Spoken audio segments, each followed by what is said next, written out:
안녕하세요, 가치남입니다. 정말 시간 빠른 것 같아요. 벌써 10월 중순인데 이제 조금만 있으면 연말이 다가오고 2021년이 오지 않을까 이렇게 생각을 해봅니다. 자, 사실 지난주에는 우리나라 증시가 굉장히 좋지 못했어요. 지금 보시는 것처럼 유럽에서 코로나가 재확산하면서 야간 통행 금지, 국경 차단, 등교 중단, 여러 가지 봉쇄 조치가 취해졌고 중국에서도 코로나 종식 선언을 했지만 58일 만에 집단 감염이 나왔죠. 그래서 이런 코로나 사태로 인해서 글로벌 증시가 썩 좋은 한 주는 아니었다. 이렇게 생각하고 있고, 그리고 두 번째, 11월 초에 대선이 있는데 대선 전에는 5차 경기 부양책에 대해서 합의는 어려울 것이다. 미 재무부 장관의 이런 발언이 있었죠. 그래서 이런 발언이 있고 나서 좋지 못한 흐름이 나올 수 있었던 계기가 되었습니다. 그리고 세 번째는 현재 3상 실험 진행 중인 존슨앤존슨의 코로나 백신의 임상 중단, 이런 내용까지 발표가 되면서 전반적으로 지난주에 증시가 좋을래야 좋을 수 없었던 한 주가 됐다고 생각하고 있습니다. 물론 고점에 대한 부담감도 있지만 전반적으로 증시에 활력을 넣을 만한 재료는 없었다, 이렇게 생각하고 있습니다. 그렇지만 이렇게 좋지 못한 내용이 있다고 해서 우리가 매번 시장을 부정적으로 바라볼 필요는 없단 말이에요. 그래서 제가 지금부터는 여러분들에게 삼성전자에 대해서 그동안 말씀드렸던 내용 외에 조금 추가적인 새로운 내용을 말씀을 드려보겠습니다.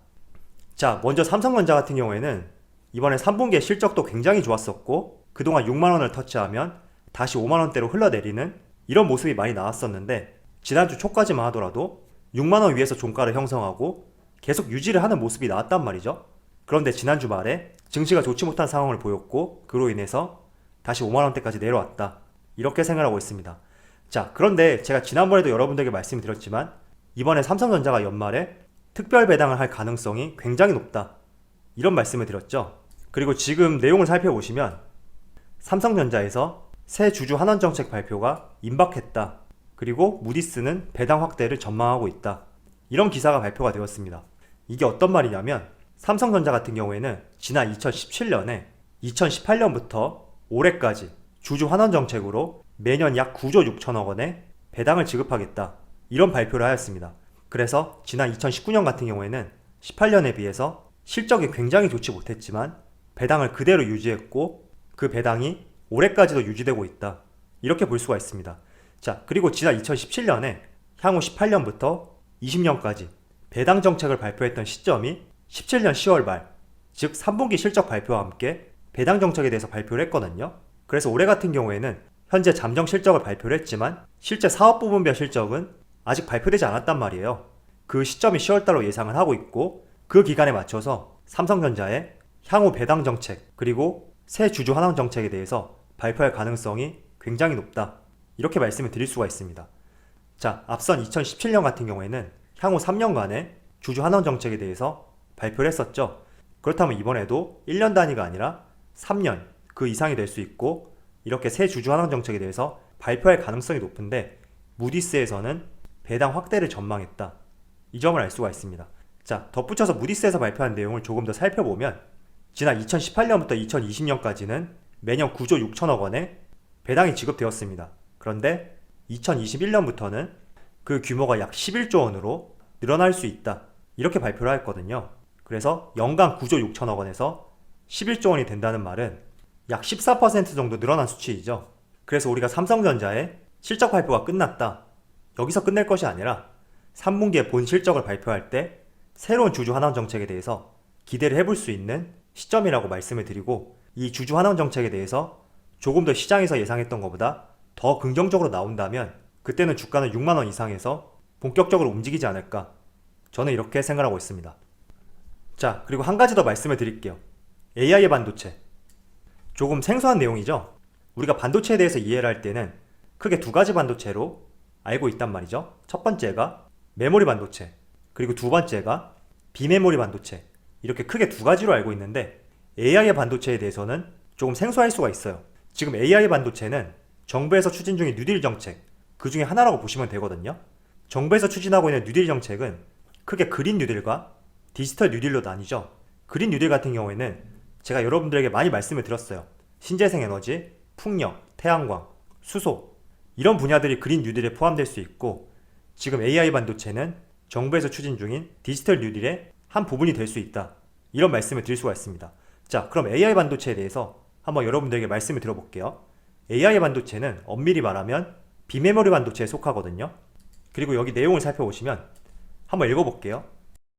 AI 반도체는 AI 서비스에서 요구되는 데이터 학습 및 추론에 필요한 대규모 연산 능력을 갖춘 반도체를 일컫는다. 이렇게 나와 있죠.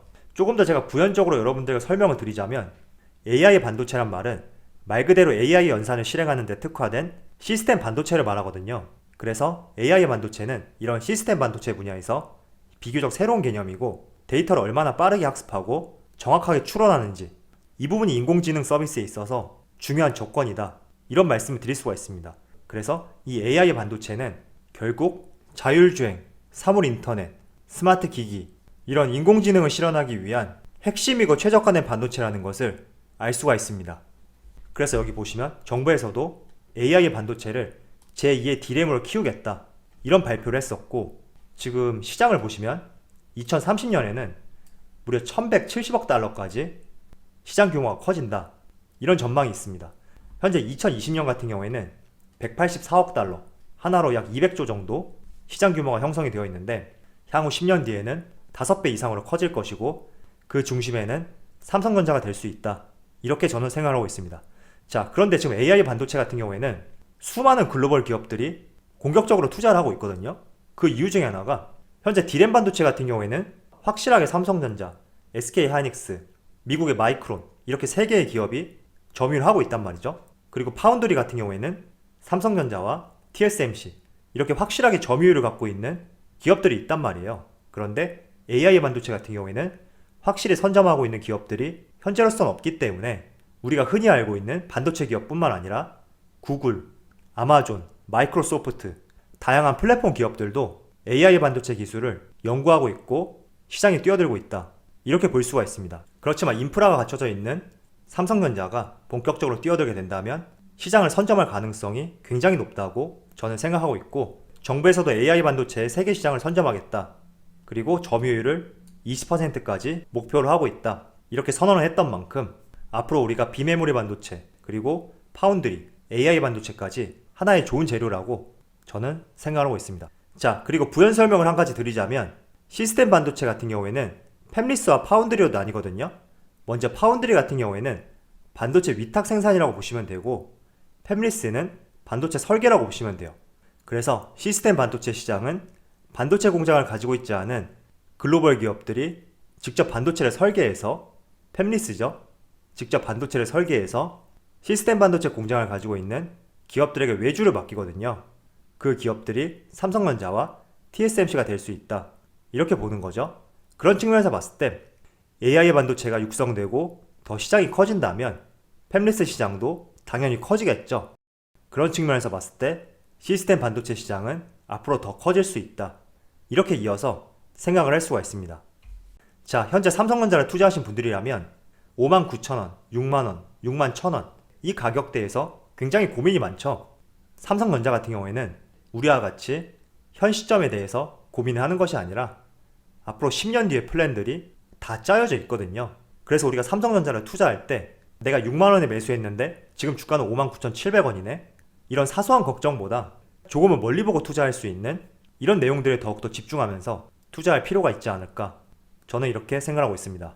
그래서 AI 반도체는 4차 산업혁명의 기폭제가 될 것이다 이렇게 시장에서는 내다보고 있고 이 시장을 선점하기 위해서 많은 기업들이 뛰어들고 있는 추세이고 이 시장도 삼성전자가 잡게 된다면 지금도 반도체의 강자지만 가까운 미래의 4차 산업혁명과 함께 확실한 반도체 강자가 되지 않을까 이렇게 생각하고 있습니다. 그런 측면에서 우리가 삼성전자를 투자할 때 어떤 관점으로 투자해야 되는지 여러분들이 판단을 세우셨으면 좋겠어요. 삼성전자는 다른 종목에 비해서 상승이 굉장히 더디거든요. 그렇지만 삼성전자만의 장점이 있죠. 배당에 대한 매력도 있고 시장이 좋던 좋지 못하던 늘 안정적인 종목이기 때문에 스트레스로 덜 할 수 있단 말이에요. 그래서 이런 장점을 여러분들이 함께 할 수 있다면 조금은 긴 시간을 부여해서 지속적으로 가지고 갈 수 있는 종목이라고 말씀을 드리겠습니다. 자, 내년이죠. 2021년에는 반도체가 2018년 이후로 다시 호황기가 찾아올 것이다. 이렇게 시장에서는 전망하고 있거든요. 그래서 여러분들도 너무 성급하게 매도하는 종목이 아니라 정말 다른 종목은 제쳐놓고 삼성전자만큼은 긴 호흡으로 가져갈 수 있는 종목이 되었으면 좋겠습니다. 자, 그럼 오늘 영상에서 마치도록 하고요. 언제나 여러분들의 성공 투자를 기원하도록 하겠습니다. 감사합니다.